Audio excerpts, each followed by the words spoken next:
To the cinematic insights. ఈరోజు మనం నాగార్జున, ధనుష్, రష్మిక మందాన నటించిన కుబేరా మూవీ ఎలా ఉందో తెలుసుకుందామండి. మనం కథలోకి వెళితే దీపక్ నిజాయితీ గల ఒక సిబిఐ అధికారి.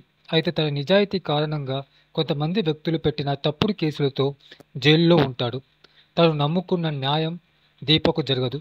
మరోవైపు నీరజ్ పాత్ర ఒక పెద్ద పారిశ్రామికవేత్త. దేశానికి 15 ఏళ్ల పాటు సరిపడే చమురు కొట్టేయాలని ప్లాన్ చేస్తాడు. ఈ ప్లాన్కి ఒక దీపక్ మాత్రమే కరెక్ట్ అని జైలు నుంచి దీపక్ను బయటికి తెస్తాడు. ఈ క్రమంలో జరిగిన కొన్ని సంఘటనలు 4 బినామీ ఖాతాలలో ₹1,00,000 కోట్లు బదిలీ చేయాలని ప్లాన్ చేస్తారు. ఆ నలుగురు బెగ్గర్స్లో దేవా ఒకడు. మరి దీపక్ వేసిన ప్లాన్ వర్కౌట్ అయిందా? ఇంతకీ దేవ్ పాత్ర ఏమిటి? గతంలో దేవికి దీపక్ మధ్య సంబంధం ఏంటి అనేదే మిగిలిన కథ. సినిమాలో ఉన్న ప్లస్ పాయింట్స్: ధనవంతుడు, పేదవాడు. ఇండియాలో ఉన్న టాప్ 10 బ్రాండ్స్ వాషింగ్ మిషన్ యొక్క లింక్స్ కింద డిస్క్రిప్షన్లో ఉంటాయండి. లింక్ క్లిక్ చేయండి. మీకు ప్రోడక్ట్ నచ్చితే ప్లీజ్ బై చేయండి.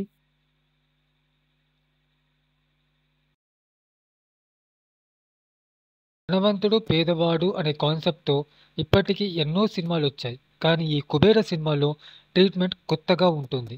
జీవితంలో తనకేమీ అక్కర్లేదనుకునే ఒక బిచ్చగాడు, నిజాయితీని నమ్ముకొని జైలు పాలైన మరో నిజాయితీపరుడు, వీరిద్దరి మధ్య డబ్బే ఊపిరిలా బ్రతికే ఒక బిజినెస్ మ్యాన్. మొత్తానికి ఈ పాత్రల మధ్య డ్రామాతో శేఖర్ కమ్ల గారు తన మార్క్ స్క్రీన్ ప్లేస్ జోడించి ఈ సినిమాను స్పెషల్ మూవీగా మార్చేశారు. ఇక నటీనటుల విషయానికి వస్తే నాగార్జున తన పాత్రలో ఒదిగిపోయాడు. నిజాయితీగా అనుకొని తప్పుడు వ్యక్తుల వైపు నిలబడి సిబిఐ ఆఫీసర్ క్యారెక్టర్లో నాగ్ కనిపించాడు. ఆయన కెరియర్లో ఇది నిలిచిపోయే క్యారెక్టర్ అవుతుంది. క్యారెక్టర్ ముగింపు కూడా ఎమోషనల్గా బాగుంది. బెగ్గర్గా కనిపించే ధనుష్ తన నటనతో ఆడియన్స్ని సర్ప్రైజ్ చేశాడు. దేవ్ పాత్రలో ఆయనను తప్ప మరొక్కరిని ఊహించలేము. ధనుష్ నటన ఆ స్థాయిలో ఉంది. హీరోయిన్గా రష్మిక మందన మరోసారి అద్భుతమైన నటనను కనబరిచి తన స్క్రీన్ ప్రజెంటేషన్ కూడా ఆమె మెప్పించింది.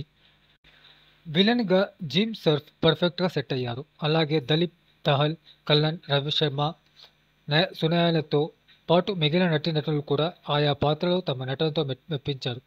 ఇక 1,00,000 కోట్ల స్కామ్ కథ, బాగా డబ్బున్న వాళ్లకు ఏమీ లేని వాళ్ళకి మధ్య జరిగిన ఈ డ్రామాలో ఎమోషన్స్ కూడా చాలా బాగున్నాయి. శేఖర్ కమ్ల పాత్రల చిత్రీకరణతో పాటు ఆ పాత్రల నేపథ్యాన్ని కూడా పర్ఫెక్ట్గా డిజైన్ చేశారు.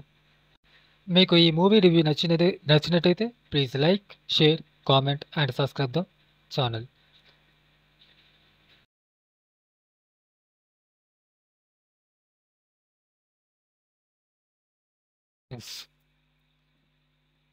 ఇండియాలో ఉన్న టాప్ 10 బ్రాండ్స్ వాషింగ్ మిషన్ యొక్క లింక్స్ కింద డిస్క్రిప్షన్లో ఉంటాయండి. లింక్ క్లిక్ చేయండి. మీకు ప్రోడక్ట్ నచ్చితే ప్లీజ్ బై చేయండి.